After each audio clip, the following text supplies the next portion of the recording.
The parable of the wedding banquet. 1 Jesus spoke to them again in parables, saying, the kingdom of heaven is like a king who prepared a wedding banquet for his son. 3 He sent his servants to those who had been invited to the banquet to tell them to come, but they refused to come.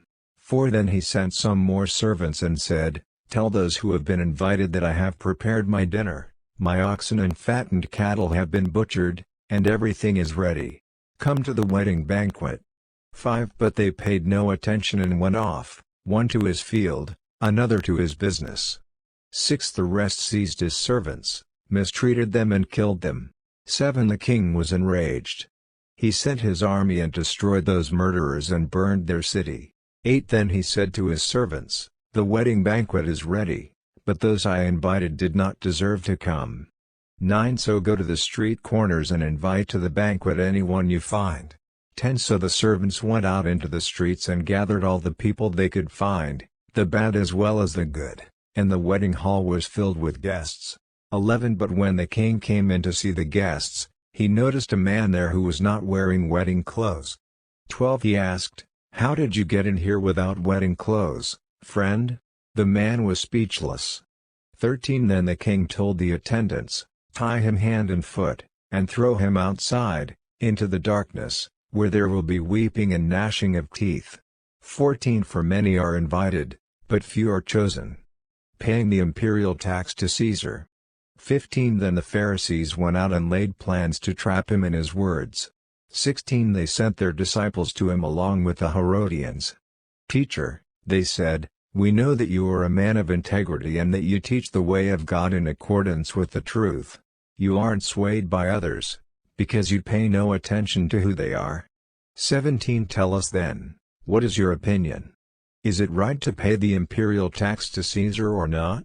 18 But Jesus, knowing their evil intent, said, You hypocrites, why are you trying to trap me? 19 Show me the coin used for paying the tax. They brought him a denarius. 20 And he asked them, Whose image is this? And whose inscription? 21 Caesar's, they replied. Then he said to them, So give back to Caesar what is Caesar's, and to God what is God's. 22 When they heard this, they were amazed. So they left him and went away. Marriage at the resurrection. 23 That same day the Sadducees, who say there is no resurrection, came to him with a question.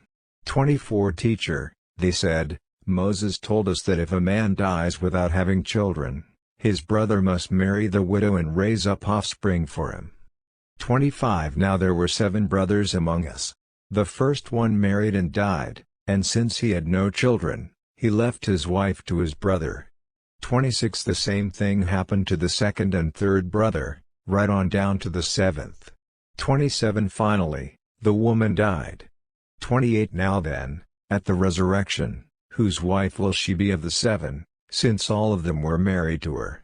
29 Jesus replied, You are in error because you do not know the Scriptures or the power of God. 30 At the resurrection people will neither marry nor be given in marriage. They will be like the angels in heaven. 31 But about the resurrection of the dead, have you not read what God said to you? 32 I am the God of Abraham, the God of Isaac, and the God of Jacob? He is not the God of the dead but of the living. 33 When the crowds heard this, they were astonished at his teaching. The greatest commandment. 34 Hearing that Jesus had silenced the Sadducees, the Pharisees got together. 35 One of them, an expert in the law, tested him with this question. 36 Teacher, which is the greatest commandment in the law? 37 Jesus replied, Love the Lord your God with all your heart and with all your soul and with all your mind. 38 This is the first and greatest commandment. 39 And the second is like it. Love your neighbor as yourself. 40 All the law and the prophets hang on these 2 commandments. Whose son is the Messiah? 41 While the Pharisees were gathered together, Jesus asked them, 42 What do you think about the Messiah? Whose son is he? The son of David, they replied. 43 He said to them, How is it then that David, speaking by the Spirit, calls him Lord? For he says, 44 The Lord said to my Lord, Sit at my right hand, until I put your enemies under your feet. 45 If then David calls him Lord, how can he be his son?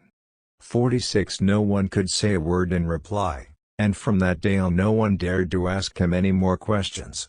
Matthew chapter 22 verses 1 to 46. Credits to Holy Bible, New International Version registered, NIV registered copyright 1973, 1978, 1984, 2011 by Biblica Incorporated registered all rights reserved worldwide. Bible Gateway. Speechify.